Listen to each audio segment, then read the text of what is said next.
Hosťom ďalšej epizódy podcastu Na východe je Anton, alebo Tony Frič. Anton je fotograf, aspoň ja som ho tak spočiatku vnímal. Je to aktivista, charitatívny manažér a pracovník. Je rodák z Oravy, to ale povie on sám. Napriek tomu má čo povedať aj teda do témy nášho podcastu Na východe. Anton, srdečne vítajte.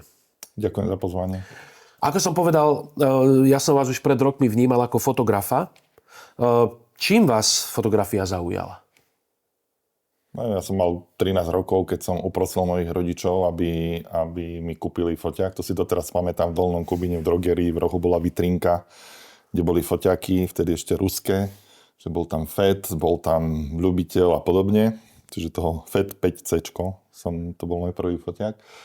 A ja som bol taký, čo by teraz ľudia asi nepovedali, ale bol som introvert. Ja som strašne veľa čítal, málo kamarátov som mal, vonku som nechodil, som v kuse v knihách bol. A vlastne tá fotografia bol pre mňa taký ďalšia forma úniku, hej, že ako kniha, tak aj fotografia. Klasicky som začínal, fotil som kvietočky, krajinky, podobne, až potom som sa postupne dostal k ľuďom. Ja to teraz vlastne, keď robím fotku, tak ako fotka, na ktorej nie sú ľudia, je pre mňa nudná.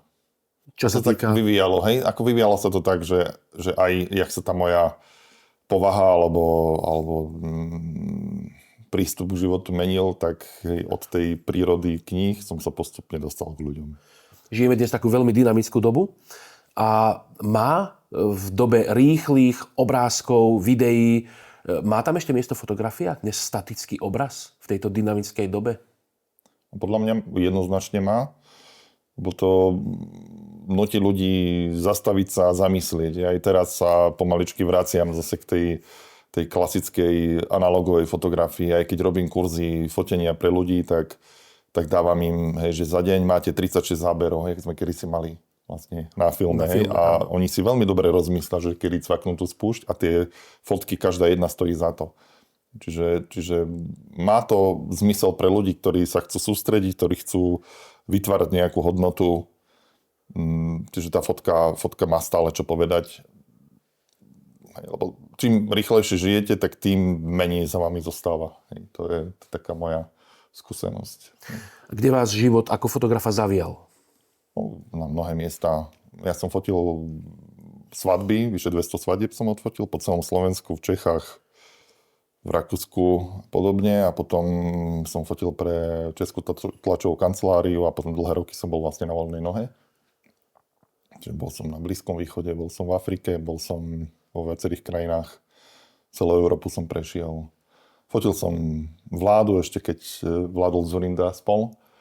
To bolo také zaujímavé, lebo vtedy sme mali aj prvú dceru. Že ja som niekoľkokrát bol vlastne na zasadnutí vlády v batôžku. V šatke som mal vlastne malú dceru a fotil som zasadnutie vlády. Čiže to bolo také... Ako oficiálny fotograf vlády Slovenskej republiky? Nie. To som robil vtedy pre Českú tlačovú kanceláriu. Okay. Čiže to boli také zaujímavé veci. Na Iraku som sa venoval hlavne... Išiel som ako fotograf prvýkrát, to bol rok 2014, keď vlastne Islamský štát zaútočil na kresťanov v Karakoši a celý ten severný Irak. A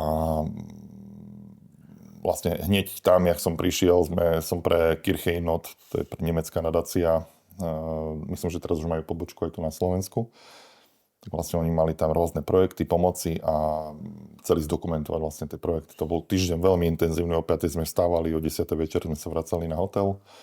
Ale pre mňa to nebolo ten spôsob, ktorý mi vyhovoval. Ako robil som tú robotu, ktorú po mne chceli, zaplatili mi ju, ale ešte tam som si kúpil letenku, to bolo na Vianoce 2014 a vrátil som sa tam potom znova na 3 týždne a žil som v tábore s utečencami a prežíval som to, čo oni prežívali. Býval som v stane, v ktorom aj oni bývali, jedol som to isté jedlo, ktoré oni jedli a to mi pomohlo vlastne vytvoriť taký vzťah s nimi, ktorý sa vyvinul až do toho, že potom vlastne aj keď prišli na Slovensko v roku 2015, tak ja som vlastne bol ako taký mediátor. Ešte sa dostaneme k tomu, ale teda smerujeme k tomu, že kedy sa z Tonyho fotografa stal v podstate chariťák alebo aktivista.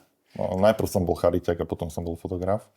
Bo ja si už pamätám, ešte sme zakladali kedysi spoločenstvo života v 90. rokoch. Vlastne sme pomáhali ženám v núdzi. Takže to bol taká prvá aktivita a to mi vlastne zostalo odtedy. Čiže najprv bol plný chariťák, až potom bol fotograf. A vlastne tá fotografia mi len pomohla vlastne rozšíriť tie aktivity dobročinné. Angažovali ste sa, ako ste spomínali, pri pomoci a presune irackých kresťanov na Slovensko. Viete pár slov o tom príbehu? No, môžem, jasné. Vlastne sme to... Hej, ja som tým, že som tam chodil, tak som sa s nimi dobre poznal, trošku som sa naučil arabsky, vedeli sme sa dohovoriť.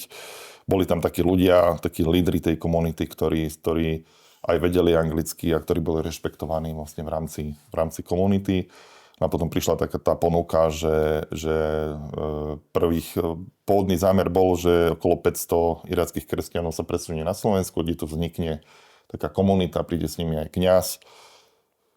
To bolo v ktorom roku? To bol rok 2015, december 2015. Myslím, že 14. decembra sme prileteli na Košické letisko. Ja som bol v lietadle s nimi. Ono to vtedy bolo aj dosť medializované. Bolo to medializované a vlastne celá tá akcia vznikla. To bola v podstate taká politická... Fico chcel osloviť kresťanov, aby ho volili. Čiže si vymyslel tento projekt, že ideme pomôcť irackým kresťanom. Čiže to bolo za vlády Smeru? Áno, to bolo za vlády Smeru. A vlastne, ako náhle prebehli voľby, to bol, myslím, že začiatok februára 2016, tak skončil celý projekt. Povedalo sa, že už žiadni ďalší neprídu a už sa začali len hádzať polena pod nohy. Čiže väčšina tých kresťanov sa presťahovala do Nitry a do okolia.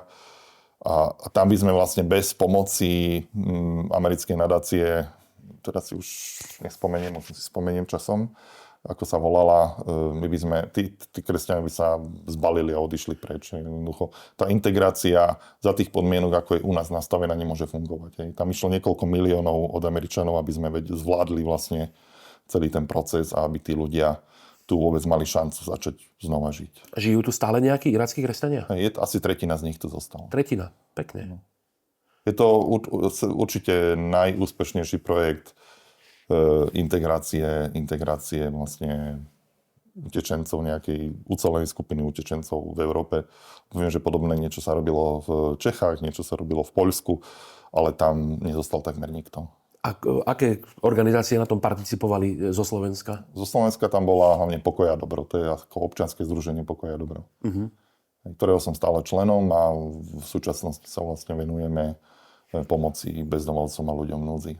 Pokoj a dobro, to je vlastne aj teda také heslo františkánov, ale to je čisto nejaké sekulárne združenie občianske? Áno, je to sekulárne občianske združenie, ktoré ale založil kňaz, otec Peter. Keďže si s ním týkam, zabudol som jeho prezvisko. Okay. Dobre. Aktuálne niekoľko rokov ste známi na Slovensku teda aj veľkou pomocou teda Ukrajine, aj teda častými cestami na Ukrajinu. Ako to vzniklo? V nejakom rozhovore som čítal teda, že keď vypukla vojna, okamžite sme šli na hranicu a pomáhali sme. Ja mám taký rituál, to aj dneska napríklad, že deťom ráno chystám raňajky, deti prichádzajú, prvá dcera odchádza 6:20 z domu a potom ďalšie deti tak zídu zo spálne okolo 3:45, ja si o 7 púšťam Slovenský rozhlas, správy a presne to isté vlastne bolo aj v tom 24. februára 22 ráno. Myslím, že to bol štvrtok vtedy, tak hneď som počul, že ako Rusko zaútočilo na Ukrajinu. Volal som môjmu vtedajšiemu šéfovi, Palovi Vilčekovi z Spišskej charite. Čiže to bolo v Spišskej katolíckej charite? Áno, že budú utečenci, bude milióny ľudí na hraniciach, budú utekať. Oni vravia, že to nebude také zlé, že mám skúsenosť z Iraku, že presne toto sa deje a bude sa to diať. Zobral som dodávku, ktorú som vtedy mal vlastne pridelenú. Išiel som do skladu, čo sme mali, som naložil a o nejakej 12. som bol v Bubli na hranici a tam už boli 10 000 ľudí. Boli sme tam prví, prišiel potom aj Pálo po obede, vyložili sme všetko, čo sme mali a začal som ovolovať kamarátov v Košiciach, v Prešove, doveste nám niečo. Vlastne tak sa to začalo. V priebehu týždňa sa tam už nahrnuli aj ďalšie organizácie, prišli hasiči, človek v ohrození, vojaci, policajti a podobne. A už to tam fungovalo, tak už to bolo pre mňa nudné. Tak som začal riešiť, že poďme pomáhať priamo na Ukrajine. A keďže sme tam mali pani, s ktorou sme spolupracovali, Slovenka Katka Pajerská, ktorá pochádza zo Senca. A ona tam bola už 14 rokov a ja som ho poznal, pretože ja som predtým učil v Leaf Academy v Bratislave a dvakrát som bol so študentami vlastne u nej pomáhať pri práci s Romami na Zakarpati. No, tak sme jej volali, spýtali sme sa, čo potrebujú a vlastne tak sme začali voziť najprv dodávky, potom kamióny. A už vlastne koncom marca sme boli prvýkrát aj v Kyjeve, kde sme, ešte možno poznáte Iva Mrvová, Palo Kosnač.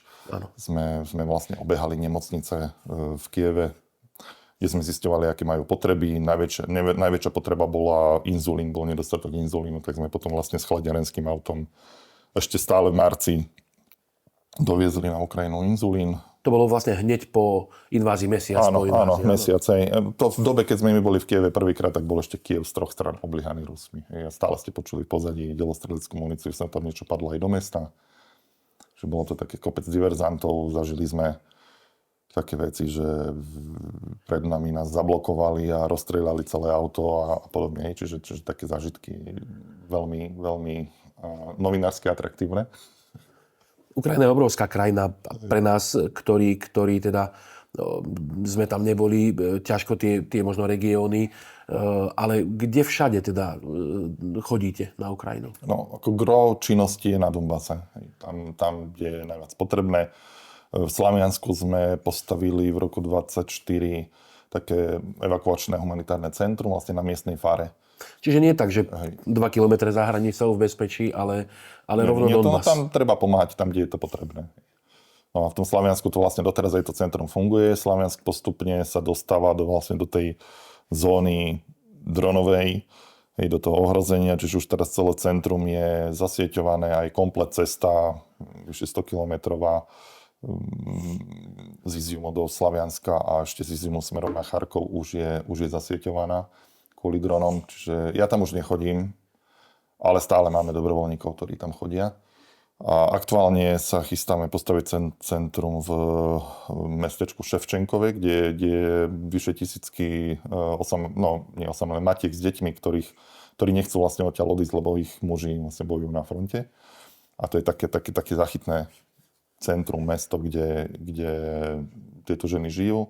A vlastne s miestnou administráciou sme sa dohodli, že práve takéto centrum potrebujú tam pre lekára, potrebujú tam pre ľudí, keď prídu, aby vedeli prespať, oddychnúť si.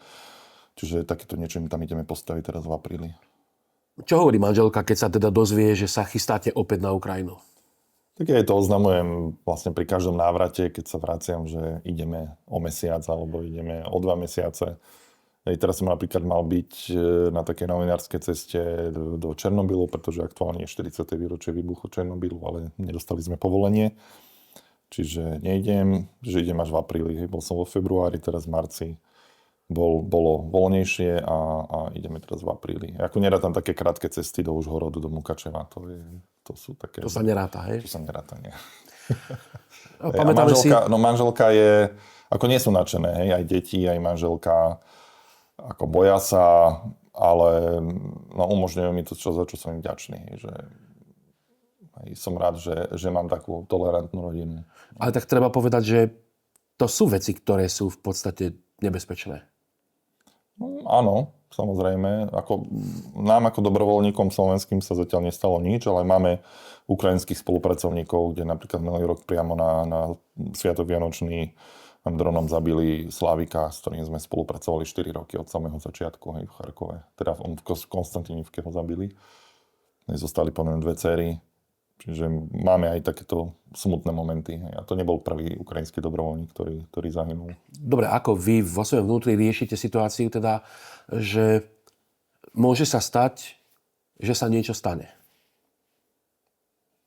No, idem na spoveď pred cestou na Ukrajinu.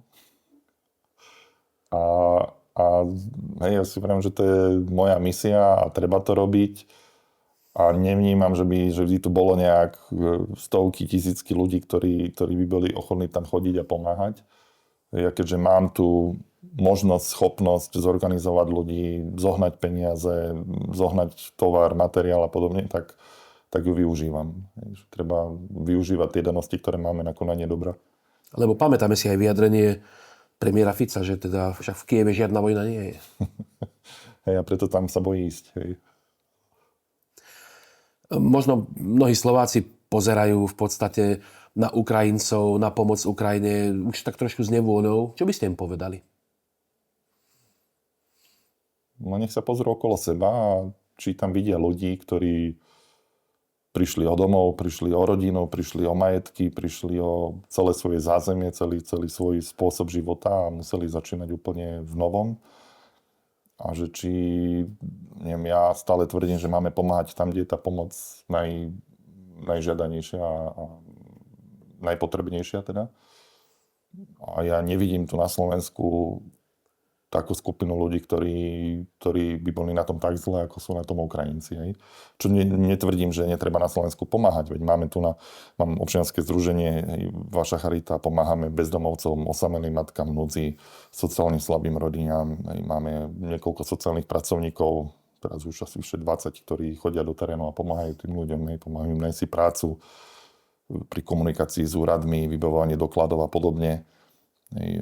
Bývanie, to je najväčší problém, ale stále sú to nič v porovnaní s tým, čo prežívajú tí Ukrajinci, ktorí sú ohrození na živote, nemajú prístup k jedlu, k elektrine. Aj keď prídem z Afriky, alebo z Iraku, alebo kdekoľvek zo sveta, tak to je pre mňa, aj stále deti cepujem, že nepúšťajte toľko vody, lebo to je pre mňa osobne je zázrak, že otočíte kohútikom a tečie vám pitná voda z neho. To je veľmi málo krajín na svete, kde to tak funguje. A to hovorím aj o vyspelých krajinách. Hej. Alebo že zapnete vypínač a máte svetlo, alebo vám ide stále elektrina. To sú veci, ktoré sú veľmi vzácne, pretože väčšina krajín, ktoré som navštívil, to nemalo. Ako to vnímajú Ukrajinci? Boli by ochotní okamžite súhlasiť s mierom aj za cenu nejakých veľkých ústupkov územných? Nie. Teraz po tejto zime to vôbec ani ako minimum ľudí. Aj tým, že vlastne Rusi bombardovali elektrárne, domy, prinútili ich žiť v minusových teplotách, tak sú teraz ešte viacej naštvatí, ako boli predtým. Čiže tam nejaké ústupky neprichádzajú do úvahy. Keby s tým Zelenský súhlasil, podľa mňa do jedného dňa by bol mŕtvy. A ako teda vy vidíte budúcnosť tej vojny? Podľa mňa Ukrajinci vyhrajú. Tam nie je iná možnosť. Lebo keby prehrali, tak Ukrajina prestane existovať. A oni to dobre vedia. Čiže tam nehrozí, aby Rusi nejakým spôsobom to tam zvalcovali. To keď sa aj pozrite aj s tými vojakmi, aj oni sami sú teraz veľmi optimistickí, lebo vidia, čo tí Rusi robia, že posielajú majetky ľudí. Každý deň sa zvyšuje počet ľudí, ktorých zabíjajú. Ako myslím Ukrajinci Rusov, čiže ako priebehu roka, dvoch. A síce to som hovoril pred ešte 2022, že do roka, do dvoch Rusi padnú, ale teraz to už vyzerá naozaj pre nich veľmi zle. Hovoríte, začali ste tam v podstate pomáhať ešte ako pracovník Slovenskej katolíckej charity? No, Spišskej katolíckej charity. Pardon, Spišskej katolíckej charity. Aká to bola skúsenosť práca teda v katolíckej charite? Skvelá, lebo som mal vlastne zázemie, ktoré by som nikde inde nemal.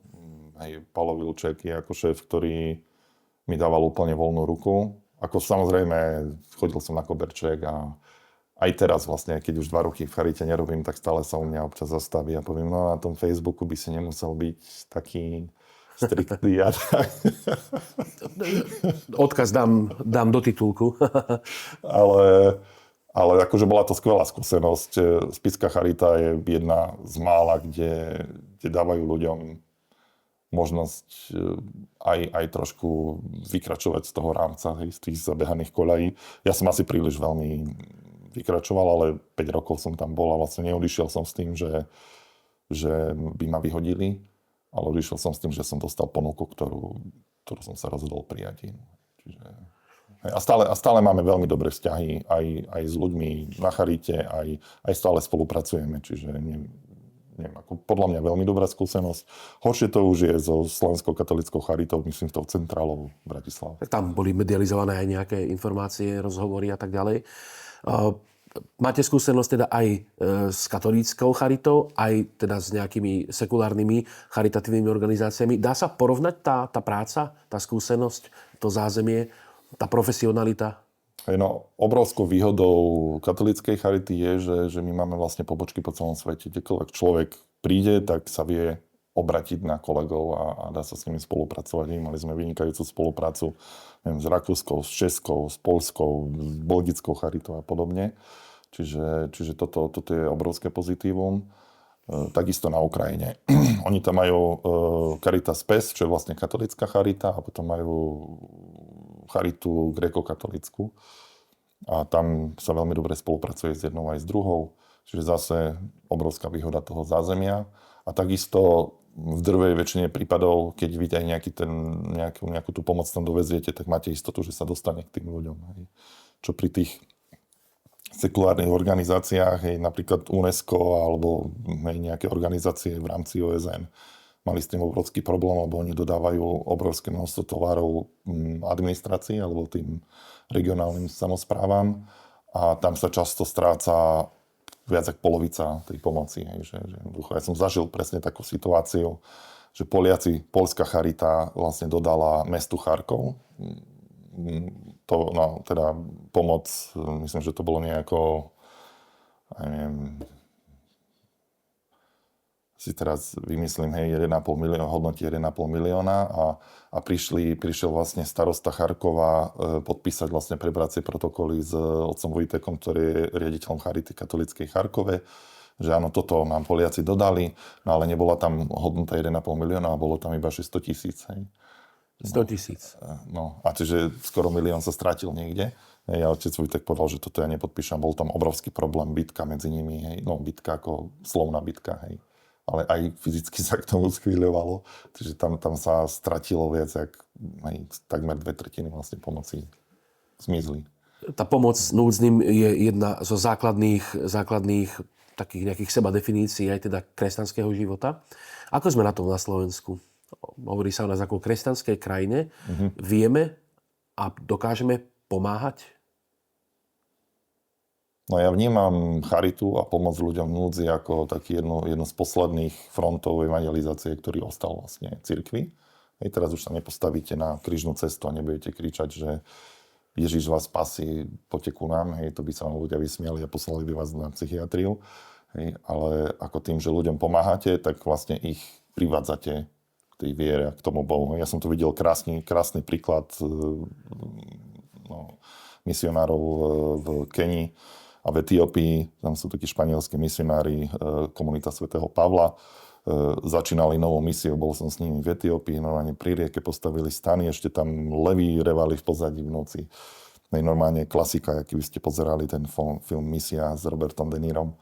A teraz prišli tí ľudia a v priebehu niekoľkých týždňov, prvé, čo urobili, bol tam lekár, ktorý, ako náhle sa tí miestni ľudia dozvedeli, že je tam lekár, tak začali so všetkými svojimi bolestiami, starostiami za ním chodiť. Normálne bola rada a pomáhali im. Potom začali riešiť školu a keď som tam bol potom znova o 1,5-2 roky, tak už tam bola postavená škola, už tam bola postavená zdravotnícke zariadenie. A nedávno som sa dozvedel, 10 rokov prešlo, že miestne sa rozhodli, že idú postaviť kostol. Hej. Čiže nebolo prvé, že postavíme kostol, hej, ale ideme vám najprv pomáhať a tým vás vlastne ku nám privedieme. Hej. Čiže to isté by malo byť aj tu u nás. Hej, tá komunikácia, hej, ako ja spolupracujem, tá skupina dobrovoľníkov, s ktorými spolupracujeme, to sú desiatky ľudí a z nich sú veriaci možno 2-3. Hej. Zvyšok sú všetko možné, všetky možné variácie viery a neviery, aké existujú. Ale spolupracuje sa nám s nimi skvele, že jednoducho tam nemáme žiadne nejaké problémy. A zároveň aj vidím, že rešpektujú tie moje názory a postoje v oblastiach, ktoré sú pre mňa dôležité. Hej. Čiže dá sa to robiť. No a Slovensko, neviem, oficiálne koľko máme, 80% kresťanov na Slovensku? Z toho 56% katolíkov, tuším, nie? Ale podľa mňa ľudí reálne žijúcich svoju vieru je tak 2-3% na Slovensku. To, že niekto každý deň chodí do kostola, neznamená, že je veriaci. Ja som zažil domácnosť, kde bolo 4-5 žien, a ktoré chodili každý deň do kostola, viedli spevácky zbor, hej, angažovali sa v rámci komunity, všetko, hej, vzoroví kresťania, katolíci, ale keď ich 16-ročná dcera odtehotniela, tak ju dokopali na potrat, hej, že jednoducho takéto niečo my neprežijeme, to neexistuje, aby si len takúto hanbu urobila a normálne dievča dokopali k potratu. Hej, a to je úplne bežný príbeh. Hej, to by som vedel o takýchto konkrétnych príbehoch rozprávať veľa. Tak na počutie, neznie to ako bežný príbeh, ale rozumiem tomu, čo hovoríte. Keby ste mali na Slovensku, o Slovensku povedať jednu nepríjemnú pravdu, čo by to bolo? Iba jednu?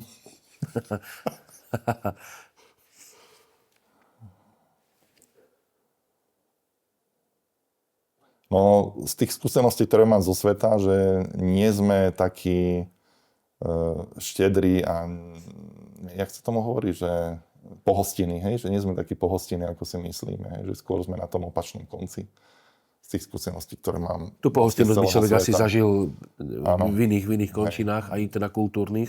Lebo aj si zoberte, aj tí Ukrajinci, veľa ich prešlo cez Slovensko, ale išli ďalej, išli Čechy, Poľsko, Nemecko a tak ďalej. Prečo nezostali u nás, hej? My nie sme. Hej, a pritom v Čechách 2 až 3-násobok vlastne dali do štátneho rozpočtu za tie 4 roky, než štát na nich vynaložil na pomoc im. Hej. U nás takisto aj toto malé množstvo, ktoré u nás zostalo, takisto prinášajú nám viacej, nech do nich dávame, ale mohli zostať o mnoho viacej. Hej. Máme stále problém s kvalitnými ľuďmi a to sú ľudia, ktorí chcú robiť. Hej. My máme v byte v Poprade pani, ktorá 7 dní v týždni chodí robiť, hej, a vlastne 10 hodín denne v práci aj s cestou. A ona robí a robí to preto, lebo tu má syna 14-ročného, pre ktorého chce zabezpečiť lepšiu budúcnosť, než ona mala, hej, ten svoj život. Takže pre ňu to je otázka obety. Hej, a to je podľa mňa ďaleko aj kresťanské. A ona je stále ochotná aj pomáhať aj iným. Hej? Ale to je príklad viery a dobrého postoja k životu. Okrem teda toho verejného priestoru, neziskovky, charitatívne organizácie, ste sa skúsili presadiť aj vo verejnom živote. Aj teda v politike. Dočítal som sa, že ste kandidovali v roku 2012 do parlamentných volieb na kandidátke Olano. Je to pravda? Áno, je to pravda. Hej, ja som vtedy poznal Eriku Jurinovú, s ktorou sa doteraz poznám. Týkame si, skvelá žena. Ona je vlastne teraz županka Žilinského kraja. Ja myslím, že to robí úplne skvele. Hej, konečne tam sa nekradne a veci fungujú. A tak ona ma vlastne oslovila z toho, neviem, ja si teraz myslím, že teraz keby mi aj povedali, že ťa dáme na prvé miesto kandidátky, tak by som nešiel. A to je jedno, či Olano alebo KDH, lebo potom som vlastne kandidoval aj za KDH. No, mám tak, že v 12. teda za Olano a v 16. tiež ste boli na kandidátke Olano, ale ste z nej odstúpili. Áno, to bolo z takých osobných dôvodov. OK, dobre. Hej. Takže... A teraz som kandidoval za KDH, ale skôr s cieľom im pomôcť dostať sa do parlamentu. Že tým, že mal som nejaký výtlak, no pár tisíc, neviem, cez 3 tisíc ľudí, 3 tisíc hlasov vďaka mne dostali, čiže beriem to ako pozitívum, ale určite si neviem predstaviť. Ja som tak dôvernejšie poznám s Marošom Čavčíkom z RK, vlastne s ním som bol aj v Afrike a aj nevedel by som robiť tú prácu. Ako vôbec si to neviem predstaviť, že by som teraz sedel v tej lavici, v tom parlamente a ako ďaleko viacej dobrého urobím s tým, čo robím teraz, než by som robil v parlamente. Čiže určite do politiky už nepôjdem. A ako sa pozeráte teda na počínanie si aktuálne teda tých strán, za ktoré ste kandidovali? Igor Matovič sa zbláznil. Hej. Pokazil všetko, čo sa pokaziť dalo. KDH podľa mňa spravili chybu s tým, že sa dali do zmeny ústavy so Smerom. Nikomu to nič dobre neprinieslo a idú im preferencie dole a normálne uvažujem, či ich idem voliť, alebo neidem. Hej. Strana, za ktorú ste pred pár rokmi kandidovali, áno? Áno. nechcem teraz nejako veľmi sa píchať do politiky, tak poďme radšej na inú tému. Aktuálne sa, najmä teda tu, v okolí Prešova, venujete projektu Ranč Emanuel. Ja by som ešte dodal teda, že žijete pri Poprade, v Spišskej Sobote. Hej, to je súčasť Popradu, Spišská Sobota. V Poprade. A teda tu, pri Prešove, prevádzkujete Ranč Emanuel. Čo to je? Hej, to je taký projekt, ktorý pôvodne pred 15 rokmi založil Marek Mikurda. To je taký chalan z Popradu, s ktorým som sa tak latentne poznal, lebo jeho švagor je vlastne krstný otec nášho syna najmladšieho. A oni to založili ako s víziou, že to bude domov na polceste pre deti z detských domovov. Takže také miesto, on aj veľmi dlho hľadal vlastne taký priestor, miesto, ktoré by bolo trošku ďalej od ľudí, v kľude, v prírode, v tichu. A podarilo sa mu to nájsť, len aj kvôli covidu, aj tak sa mu prestalo vo firme dariť. Tak vlastne to ponúkol Spišskej katolíckej charite. Charita to po 3/4 roku naťahovania odmietla. A vtedy ja som sa do toho miesta zaľúbil hneď na prvý pohľad, jak som sa tam bol pozrieť. Čiže keď bola možnosť, tak som si zobral úver a kúpil som to od neho. A moja vízia je, že chcem pokračovať v tom sociálnom rozmere celého toho projektu a my tam chceme urobiť terapeutické centrum pre deti so psychickými problémami. Čiže ja rátam, že do 5 rokov by to mohlo už fungovať. Zatiaľ to vlastním 1,5 roka. Že sa nám podarilo tam urobiť, myslím, že celkom dosť. Bolo to veľmi zanedbané tým, že on nemal čas sa tomu venovať a on býval v Škótsku, čiže tam ani veľmi často nechodil. Tak to bolo, naozaj tam boli náletovky všade, jazera boli zabahnené, nefungovali. V dome boli kuny nasťahované, čiže to, čo robili izoláciu, to všetko bolo treba znova všetko rozbiť a robiť na novo. No, čiže za ten rok a pol sme to zveladili, podarilo sa mi tam vytvoriť takú komunitu, že aj miestni ľudia nám tam chodia pomáhať, deti zo školy, chodia tam firmy na team buildingy, oslovujem vlastne rôzne firmy, že nám prídu na pár hodín pomôcť, keď to ide 10 chlapov, pár žien, keď robia 4-5 hodín, robia strašne veľa roboty, ja im potom navarím guláš, dáme si čapované pivo a možno to aktuálne takým srdcom celého toho areálu Humno, ktoré som kúpil vyše 100-ročné humno to pri jednej dedinke pri Košiciach. Tam sme ho rozobrali, priviezli tam a znova postavili. A máme tam letné kino, máme tam urobené posedenie pre ľudí, čiže chodia tam partie, rodiny, aj na oslavy narodenín, alebo keď sa priatelia chcú stretnúť a oslaviť a že ponúkame im taký servis, že majú tam grill, vieme im aj navariť, je tam čopované pivo, kofola, kávovár a podobne, čiže také snažíme sa vytvárať komunitu. I teraz tento rok začíname s pravidelnými premietaniami, každý piatok a sobotu budeme premietať filmy.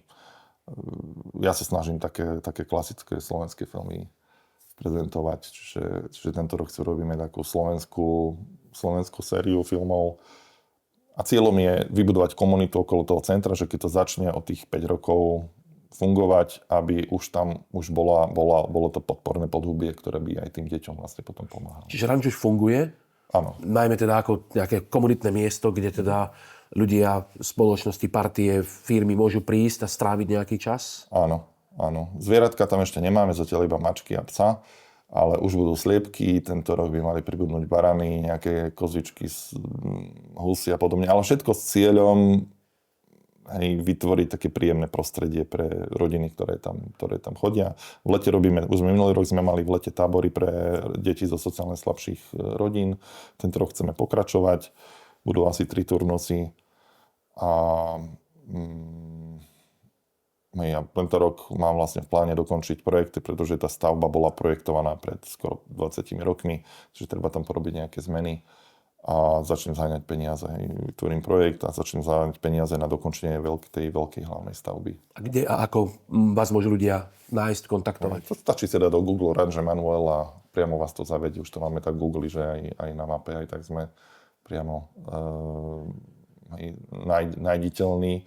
Takisto web stránka, ktorá je zatiaľ iba taká jednoduchá, ale už pracujem na jej vylepšení.